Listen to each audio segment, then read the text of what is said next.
एक गांव में रामू नाम का एक गरीब लकड़हारा रहता था। गरीब होने की वजह से वह जंगल जाकर लकड़ी काटा करता था। वहीं उसकी पत्नी चंदा बहुत चतुर थी, जो हमेशा अपने पति की मदद करती। अजी, मैंने आपसे कहा है जंगल से मजबूत लकड़ी लाया कीजिए, जो बाजार में अच्छे दाम पर बिक जाती है। हाँ हाँ, क्यों नहीं। अगली बार से मैं लोहे की लकड़ियां ले आऊंगा, बड़ी मजबूत होंगी, है ना। क्या बात करती हो चंदा। अरे भाई, जंगल में जो मिलेगा मैं वही काट के लाऊंगा ना। अजी, मैं आपके फायदे के लिए ही कह रही हूँ, क्योंकि मजबूत लकड़ी अच्छे दाम में बिकती है। अरे हाँ हाँ, पता है मुझे, लेकिन मिलना भी तो चाहिए ना। अच्छा चलो, मैं जंगल जाता हूँ, क्योंकि शाम को खाने के लिए राशन तो होगा नहीं। चलो। कहाँ है राशन? पता नहीं भगवान ने हमें इतना गरीब क्यों बनाया है। थोड़ा सा अमीर बना देते तो कितना अच्छा होता। यही तो मुझे समझ में नहीं आता। चलो, भगवान की जैसी इच्छा। अच्छा चलो, अब मैं चलता हूँ, नहीं देर हो जाएगी। हाँ। ये कहकर रामू जंगल लकड़ी काटने चला गया और चंदा घर के काम में लग गई। अक्सर कर वह गांव की औरतों को देखकर दुखी होती थी। गांव में सभी लोग अमीर हैं, सिर्फ हम लोगों को छोड़कर। मेरा भी मन होता है बाकी औरतों की तरह रहने का। पता नहीं मेरा ये सपना कब पूरा होगा। ये कहकर चंदा काफी ज्यादा दुखी हुई। तभी वहां पर गांव की सीमा आई और बोली, क्या हुआ चंदा, तुम इतनी दुखी क्यों लग रही हो? लगता है तुम्हारा पति लकड़ी काटने चला गया है। हाँ हाँ, वो लकड़ी काटने ही गए हैं, पर तुम इतनी खुश क्यों हो? अरे, खुश होने वाली बात की है। आज मैं बाजार से नई साड़ी लेकर आई हूँ, वो भी पूरे 1,000 रुपए की। ये तो बहुत अच्छी बात है। हम गरीबों के भाग्य में ऐसा कहाँ है। हाँ हाँ, ये तो तुमने ठीक कहा। मेरा पति बहुत अच्छा कमाता है, इसलिए मेरे सारे शौक पूरे करता है। ये तो बहुत अच्छी बात है बहन। ये सब भाग्य की बात होती है, हमारे भाग्य में ये सब नहीं है। हाँ, लकड़ी काटकर कहाँ तुम अपने शौक पूरे कर पाओगी। अच्छा, तो मैं चलती हूँ।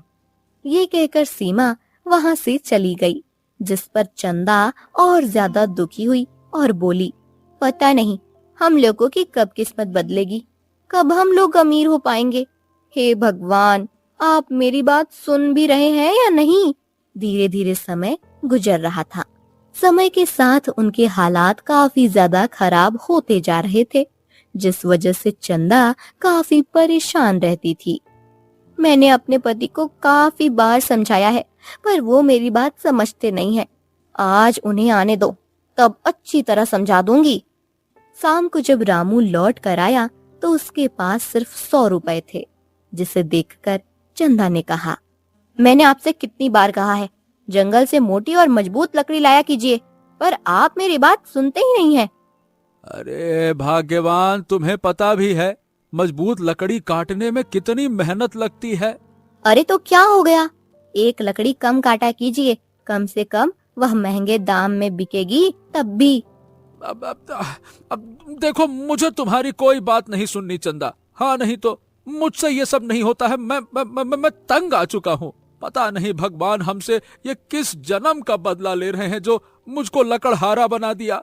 सुबह उठो, जंगल जाओ, लकड़ी काटो, लकड़ी काट के घर लाओ, बीवी बोलती है मजबूत नहीं है। फिर जंगल जाओ, लकड़ी काटो, घर लाओ, बीवी बोलती मजबूत नहीं है। पैसा कहाँ से लाऊं मैं? लोहे की लकड़ी नहीं उगती है। अरे दिमाग खराब कर दिया है। अजी, अब आप अपनी किस्मत को बदल तो सकते नहीं है, तो कम से कम अपने काम का तरीका तो बदलिए। बदल दीजिए, बदल दीजिए। कहना आसान होता है पर करना कठिन होता है। अगर तुम्हें इतनी ही दिक्कत है तो जाओ, खुद ही जंगल जाकर लकड़ी काट लो। बात करती हो। ये सुनकर चंदा काफी दुखी हुई, क्योंकि उसे अपने पति से ऐसी उम्मीद नहीं थी, और उसने दुखी होकर रामू से कहा, अगर आप यही चाहते हैं मैं जंगल जाकर लकड़ी काटूं, तो फिर ठीक है, कल सुबह मैं जंगल जाकर लकड़ी काट कर लाऊंगी। अगली सुबह चंदा जंगल के लिए निकल गई। रामू उठा तो उसने देखा चंदा घर पर नहीं थी, जिस पर उसने कहा, अरे कहाँ है चंदा? लगता है कल की बात का बुरा मान के बैठी है। पर अब मैं करूं भी तो क्या करूं, मुझे भी तो कुछ समझ में नहीं आता। उसे काफी बार समझाया है पर वो समझती नहीं है। वहीं दूसरी तरफ चंदा जंगल आ गई और मजबूत पेड़ को देखने लगी, पर उसे कहीं भी मजबूत पेड़ दिखाई नहीं दिया। अरे, जंगल में तो कहीं मजबूत पेड़ नहीं है, अब मैं क्या करूं? ऐसा करती हूँ, जंगल के और अंदर चली जाती हूँ। ये कहकर चंदा जंगल के और अंदर आ गई। तभी उसे एक मजबूत पेड़ दिखाई दिया, जिसे देखकर वह काफी खुश हुई। अरे, ये रहा, चलो इसी को काट लेती हूँ। आज मैं अपने पति को दिखाऊंगी कि मैंने कितने अच्छे दाम में लकड़ी बेची है। ये कहकर वह पेड़ को काटने लगती है। तभी उसे एक पेड़ के नीचे साधु दिखाई दिए। उस तरफ हल्की धुंध छाई हुई थी, जिसे देखकर वह थोड़ी हैरान हुई। अरे, यह उस तरफ हल्की धुंध क्यों छाई हुई है? और ये साधु कौन है? मुझे इनके पास जाकर देखना चाहिए। ये कहकर चंदा उसी तरफ चली गई। साधु के पास आने के बाद चंदा ने देखा वह ध्यान में बैठे हुए थे, जिसे देखकर उसने कहा, अरे, ये तो ध्यान में है, पर इनके आसपास कितनी गंदगी है, मैं साफ सफाई कर देती हूँ। इसके बाद चंदा ने वहाँ पर साफ सफाई की। तभी साधु की आंख खुल गई। उन्होंने चंदा को देखा तो हैरानी से कहा, अरे बेटी, कौन हो तुम और यहाँ क्या कर रही हो? मैं जंगल में लकड़ी काटने आई थी। मैं गरीब लकड़हारे की पत्नी हूँ। वाह वाह बेटी वाह, तुमने तो मेरे आसपास सफाई कर दी है। बहुत अच्छे बेटा, बहुत अच्छे। हाँ, क्योंकि यहाँ पर बहुत ज्यादा गंदगी थी और आप साधु हैं, आपके पास गंदगी शोभा नहीं देती। चंदा की बात सुनकर साधु काफी ज्यादा खुश हुआ और बोला, तुम बहुत ही होशियार हो। बताओ, हम तुम्हारी किस तरह सहायता कर सकते हैं? मुझे आपकी सहायता की आवश्यकता नहीं है, बस आप यह बता सकते हैं, यह इधर हल्की धुंध सी क्यों छाई हुई है, जबकि बाकी जंगल कितना साफ है? क्योंकि यहाँ से मायावी जंगल शुरू हो जाता है, इसी वजह से। क्या मायावी जंगल? पर ये क्या है? मुझे तो इस जंगल के बारे में पता ही नहीं है। बेटा, मायावी जंगल के बारे में हर किसी को पता नहीं होता। यहाँ से एक अलग दुनिया शुरू हो जाती है। देखने में तो वो आम जंगल है, पर वहाँ पर तुम्हें सब कुछ अलग मिलेगा। क्या अलग मिलेगा? मैं कुछ समझी नहीं साधु महाराज। बच्चे, यहाँ की दुनिया और वहाँ की दुनिया में बहुत ज्यादा फर्क है। अगर तुम वहाँ गई तो माला माल होकर ही आओगी, पर वहाँ जो कोई जाता है वो लौट कर नहीं आता। क्या? पर देखने में तो ये सामान्य जंगल लग रहा है। देखने में तो ये सूरज भी सामान्य सा लगता है, लेकिन जब ये गर्मी देता है तो कई बार जला देता है। तुमने बिल्कुल सही कहा, जो दिखता है वैसा होता नहीं है। ये सुनकर चंदा थोड़ी हैरान हो गई और सोच में पड़ गई। काफी देर सोचने के बाद उसने कहा, आपका बहुत बहुत धन्यवाद साधु महाराज, पर मैं वहाँ जाऊंगी क्योंकि मुझे अपनी किस्मत बदलनी है। मैं इस गरीबी से काफी ज्यादा परेशान हो चुकी हूँ। एक बार फिर से सोच लो। मैंने सोच लिया है, इस तरह तो मैं अमीर हो नहीं सकती। अब यही तरीका है, मुझे अमीर बनाएगा। ये कहकर चंदा उसी तरफ चली गई, जिस पर साधु हल्का सा मुस्कुराया। वहीं चंदा आगे जंगल में चली गई तो वह हैरान हुई, क्योंकि वहां से बहुत सुंदर जंगल शुरू हो रहा था, जिसे देखकर उसने कहा, अरे, धुंध को पार करते ही इतना सुंदर जंगल, मुझे तो पता ही नहीं था। वह धीरे धीरे आगे बढ़ती जा रही थी। जंगल की सुंदरता देखकर उसने अपने आप से कहा, मुझे नहीं पता था धुंध के इस पार इतना सुंदर जंगल है, पर आखिर मैं यहाँ अमीर कैसे हो सकती हूँ? मुझे तो कुछ समझ ही नहीं आ रहा। तभी अचानक उसके सामने एक सुंदर सा तोता आ गया, जिसे देखकर वह काफी हैरान हुई। अरे, इतना सुंदर तोता! इतना सुंदर तोता तो हमारे जंगल में भी नहीं है। तुमने बिल्कुल ठीक कहा, क्योंकि ये हमारी दुनिया है। तोता को बोलता देख चंदा काफी हैरान हुई और बोली, तुम बोल कैसे सकते हो? हाँ, यहाँ पर तुम्हें बहुत सारी चीजें ऐसी मिलेंगी जो तुम्हारी समझ के परे होंगी। वैसे ये बताओ, तुम यहाँ पर क्या करने आई हो? मुझे एक साधु ने बताया है, मैं यहाँ पर अमीर हो सकती हूँ, इसलिए आई हूँ। साधु महाराज ने बिल्कुल ठीक बताया है। देखो, अमीर तो हो सकती हो, पर इसके लिए तुम्हें यहाँ की रानी को फिर से जीवित करना पड़ेगा। क्या? रानी? कहाँ है वो रानी और क्या हो गया है उन्हें? आओ आओ, चलो मेरे साथ आओ, मैं तुम्हें सब कुछ बताता हूँ। आ जाओ। इसके बाद तोता चंदा को अपने साथ ले गया। वहीं दोपहर होने आई। रामू बहुत ज्यादा परेशान था, क्योंकि अभी तक चंदा लौट कर नहीं आई, जिस पर रामू ने परेशान होकर कहा, अरे हे भगवान, ये चंदा अभी तक लौट कर क्यों नहीं आई? अभी तक तो इसे आ जाना चाहिए था। अब मैं करूं तो क्या करूं? मुझे तो कुछ समझ ही नहीं आ रहा। इतना भी गुस्सा होना नहीं चाहिए।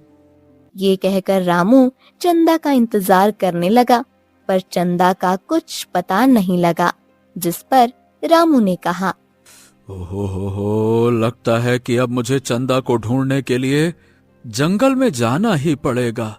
हे भगवान, कहीं ऐसा तो नहीं कि उसे कोई जंगली जानवर? नहीं नहीं नहीं नहीं नहीं नहीं, नहीं, ऐसा नहीं हो सकता। वो तो आज से पहले कई बार जंगल गई है। हे भगवान, ये मैंने क्या कर दिया? अपने गुस्से में कहां से उसको दो बातें कह दी। डर लग रहा है कहीं मैं चंदा को खो ना दूं। मैं जाता हूँ, नहीं रहा जा रहा मुझसे, मैं जाता हूँ देखने। ये कहकर रामू चंदा को ढूंढने के लिए जंगल के लिए निकल गया। वहीं दूसरी तरफ चंदा तोते के साथ चलती हुई जा रही थी और उसने तोते से कहा, तुम मुझे कहाँ ले जा रहे हो? मैं तुम्हें यहाँ के चमत्कारी झरने के पास ले जा रहा हूँ। आ जाओ आ जाओ आ जाओ, मेरे साथ आते चलो। क्या? चमत्कारी झरना?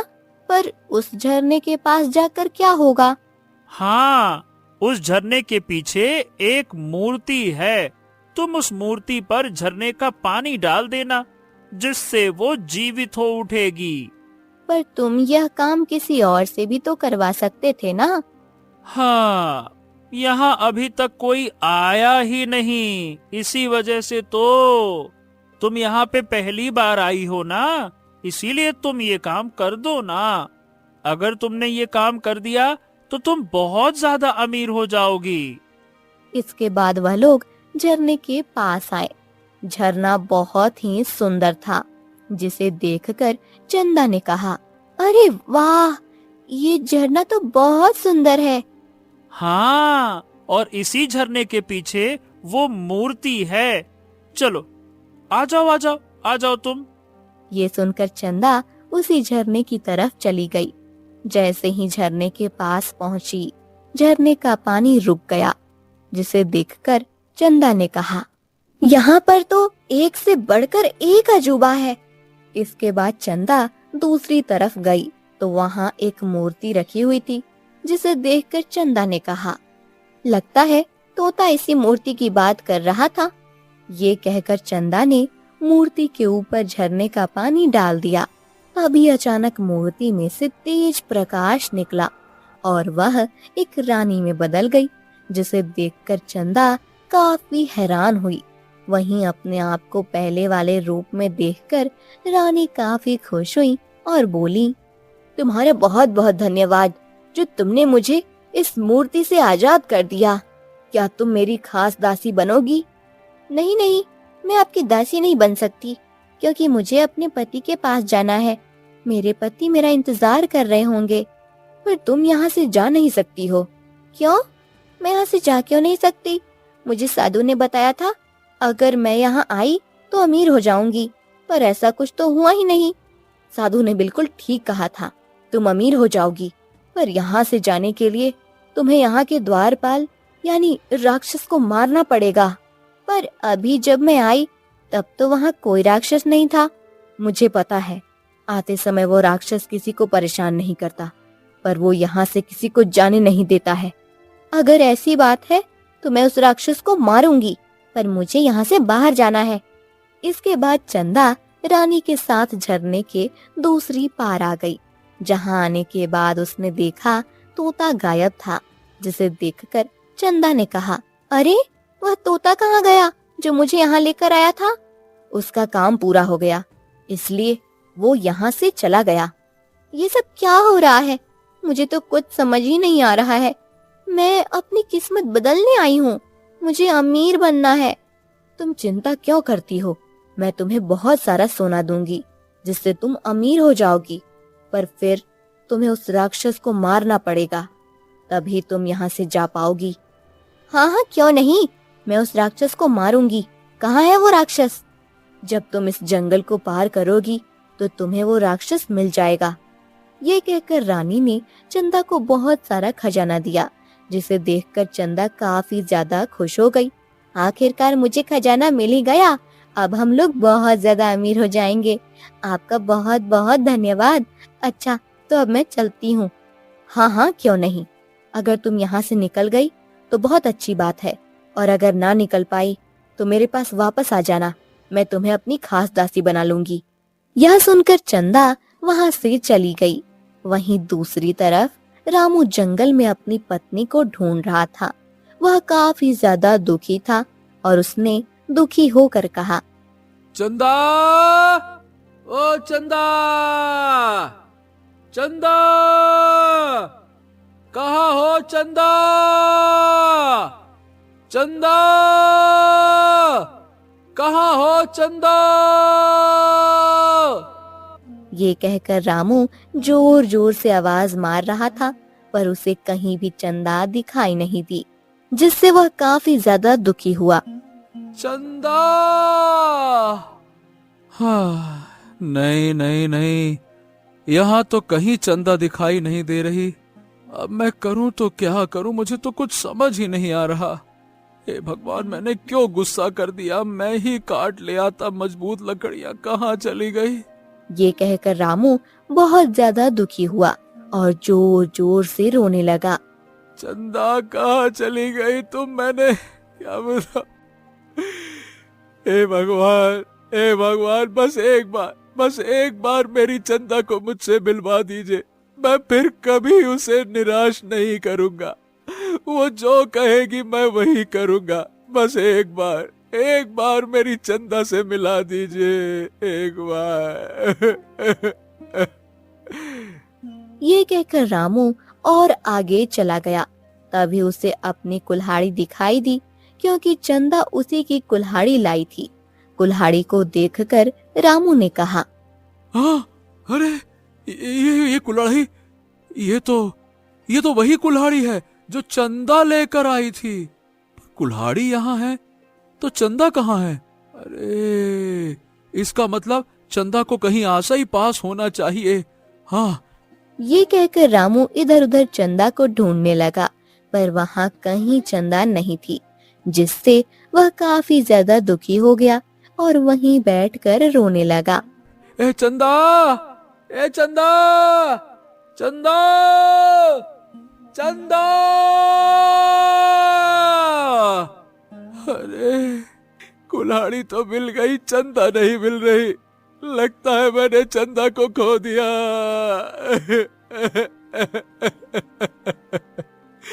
क्या अब मैं कभी चंदा को नहीं पा पाऊंगा? लगता तो नहीं है। जरूर उसे कोई जंगली जानवर खा गया होगा। अरे रामू, तूने ऐसा क्यों किया? क्यों मैंने उस पे गुस्सा किया? हे भगवान, क्यों? चंदा! ये कहकर रामू जोर जोर से रो रहा था और फिर उसने कहा, अब मुझे भी घर चले जाना चाहिए। क्योंकि शाम हो गई है। अगर चंदा जिंदा होती तो वो अब तक मुझे मिल जाती। क्या करूं, क्या करूं। ये कहकर रामू वहां से घर चला गया। दूसरी तरफ चंदा जल्दी जल्दी जंगल को पार करने की कोशिश कर रही थी। वह थोड़ी परेशान भी लग रही थी। मुझे जल्द से जल्द जंगल को पार करना है, क्योंकि मेरे पति मेरा इंतजार कर रहे होंगे। शाम होने को आई है। हे भगवान, मेरी मदद करना। ये कहकर चंदा जल्दी जल्दी जंगल किनारे आ गई। तभी अचानक वह रुक गई, क्योंकि उसके सामने एक बहुत बड़ा राक्षस था, जिसे देखकर चंदा बुरी तरह घबरा गई और बोली, हे भगवान, ये तो बहुत बड़ा राक्षस है। अब मैं क्या करूं? वहीं चंदा को देखकर राक्षस जोर जोर से हंसने लगा और बोला,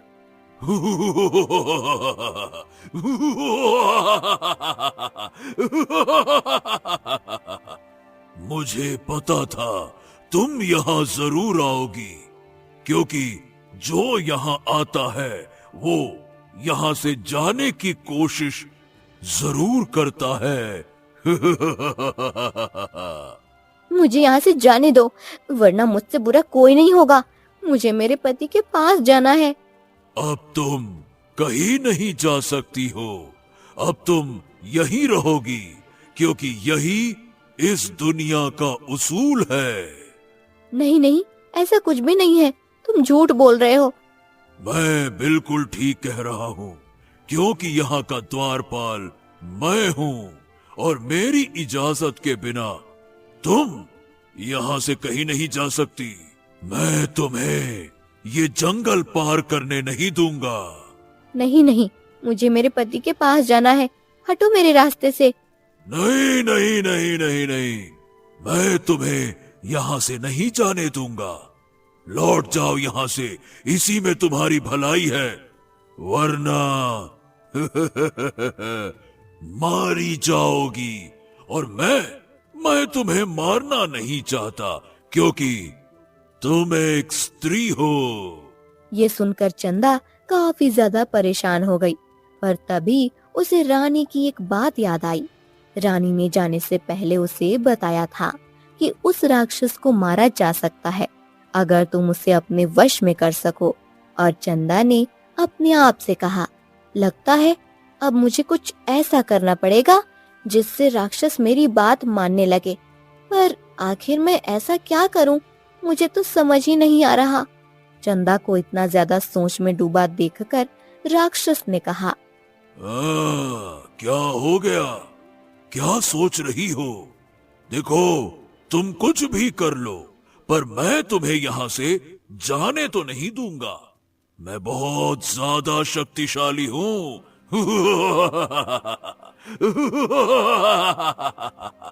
ये कहकर राक्षस काफी खुश हुआ, जिस पर चंदा ने कहा, मैं कैसे मान लूं कि तुम सबसे शक्तिशाली हो? मुझे नहीं लगता तुम शक्तिशाली हो। ये क्या बकवास कर रही हो तुम? क्या तुम्हारा दिमाग खराब है क्या?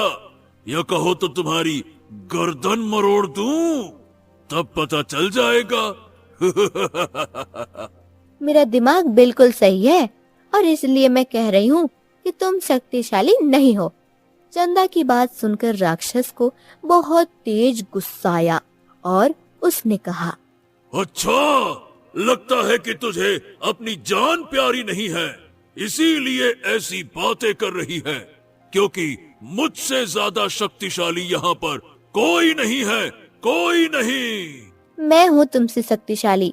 अगर तुम्हें यकीन ना हो तो तुम मेरी तरह करके दिखा सकते हो। जैसा मैं करूँगी तुम्हें वैसा ही करना पड़ेगा। हाँ हाँ, मुझे मंजूर है। इसमें कौन सी बड़ी बात है? अभी तुम्हें पता लग जाएगा कौन सबसे ज्यादा शक्तिशाली है और कौन नहीं। रुक जा। ये सुनकर चंदा अपने मन में काफी ज्यादा खुश हुई और बोली, अब आएगा मजा। अब मैं इस राक्षस को ऐसे सबक सिखाऊंगी कि ये फिर किसी को भी नहीं रोकेगा। इसके बाद चंदा ने राक्षस से कहा, तो फिर ठीक है, सबसे पहले तुम मेरी तरह चल कर दिखाओ। ये सुनकर राक्षस जोर जोर से हंसने लगा और बोला, अरे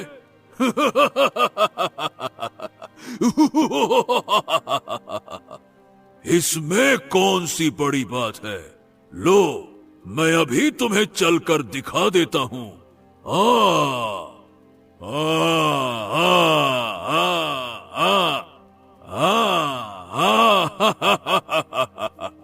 ये कहकर राक्षस उसके सामने चलने लगा, जिसे देखकर चंदा ने कहा, हाँ हाँ, ये तो कोई भी कर सकता है, पर तुम मेरी तरह भाग नहीं सकते हो। ओ, लगता है कि तुम मुझे अपने जाल में फंसा रही हो, पर तुम मुझे बेवकूफ नहीं बना सकती हो।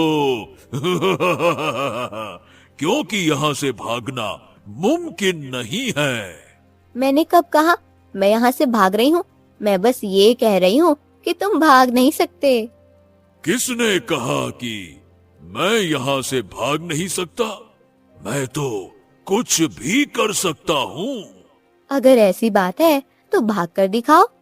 नहीं नहीं नहीं नहीं नहीं, मैं नहीं भागने वाला। कोई दूसरा काम हो तो बताओ, वो मैं कर दूंगा। अच्छा, तो फिर ठीक है, अपने सिर पर हाथ रख कर दिखाओ, जैसे मैं रखती हूँ। अच्छा, बस इतनी सी बात। अभी मैं रख कर दिखा देता हूँ, पर पहले तुम रखो। हाँ हाँ, क्यों नहीं, देखो मैं इस तरह अपने सिर पर हाथ रख सकती हूँ। ये कहकर चंदा ने अपने सिर पर हाथ रखा, जिसे देखकर राक्षस ने भी अपने सिर पर हाथ रख लिया और उसी पल वह जोर जोर से जलने लगा, जिसे देखकर चंदा काफी खुश हुई और बोली, आखिरकार मेरी योजना सफल हुई। रानी ने यही बताया था कि राक्षस को श्राप मिला है। यह मेरी बातों में उलझ गया और भूल गया कि इसे सिर पर हाथ नहीं रखना चाहिए। चलो अच्छा हुआ, इसका तो काम तमाम हुआ। वहीं कुछ ही देर में राक्षस जलकर मर गया, जिसे देखकर चंदा ने कहा, अब मुझे यहाँ से जल्द जाना चाहिए, कहीं ऐसा ना हो कोई दूसरी मुसीबत आ जाए। ये कहकर चंदा ने धुंध को पार किया और वह अपने जंगल आ गई, जिसे देखकर उसने कहा, आखिरकार मैं अपने जंगल आ ही गई। अब मुझे घर जाना चाहिए, मेरे पति परेशान हो रहे होंगे। चंदा काफी ज्यादा खुश थी, क्योंकि उसके पास बहुत सारा खजाना था और उसने खुश होकर कहा, अब हम लोग बहुत ज्यादा अमीर हो जाएंगे। ये हमेशा दुखी रहते थे ना, भगवान ने हमें गरीब बनाया है, पर अब हम लोग बहुत अमीर हो जाएंगे। तभी उसे वही साधु मिला। साधु ने जब चंदा को देखा तो हैरान होकर बोला, अरे वाह, तुम तो वही हो ना जो उस मायावी जंगल में गई थी। हाँ, आपने बिल्कुल ठीक कहा था साधु महाराज। वाह वाह वाह, पर तुम जिंदा बच के कैसे वापस आ गई? क्योंकि उस जंगल में जो कोई भी गया है वो वापस लौट कर तो नहीं आया। मैं भी नहीं आ पाती, पर मैंने चतुराई से काम लिया और उस राक्षस को मार डाला जो उस दुनिया का द्वारपाल था। ओह, तो क्या तुमने उसे मार दिया? पर कैसे? वो तो बहुत ही शक्तिशाली था। हाँ, शक्तिशाली तो बहुत ज्यादा था, पर थोड़ा बेवकूफ भी था, इसलिए मेरी बातों में आ गया।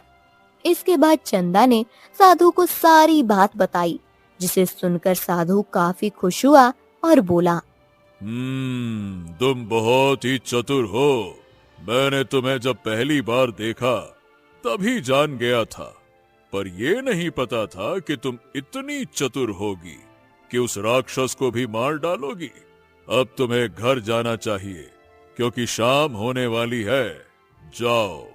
हाँ हाँ, अब मैं घर जा रही हूँ। इसके बाद चंदा वहाँ से चली गई। दूसरी तरफ रामू घर पर काफी ज्यादा दुखी था। उसे घर में बिल्कुल भी अच्छा नहीं लग रहा था और उसने दुखी होकर कहा, हे भगवान, हे भगवान, मुझे बिल्कुल अच्छा नहीं लग रहा। क्या करूं? मुझे आज चंदा की बहुत कमी महसूस हो रही है। काश चंदा यहाँ होती। तभी वहाँ चंदा आ गई। उसने अपने पति को दुखी देखा तो थोड़ा हैरान हुई और बोली, क्या हुआ, आप इतने दुखी क्यों हो? चंदा को देखकर रामू काफी ज्यादा हैरान हुआ।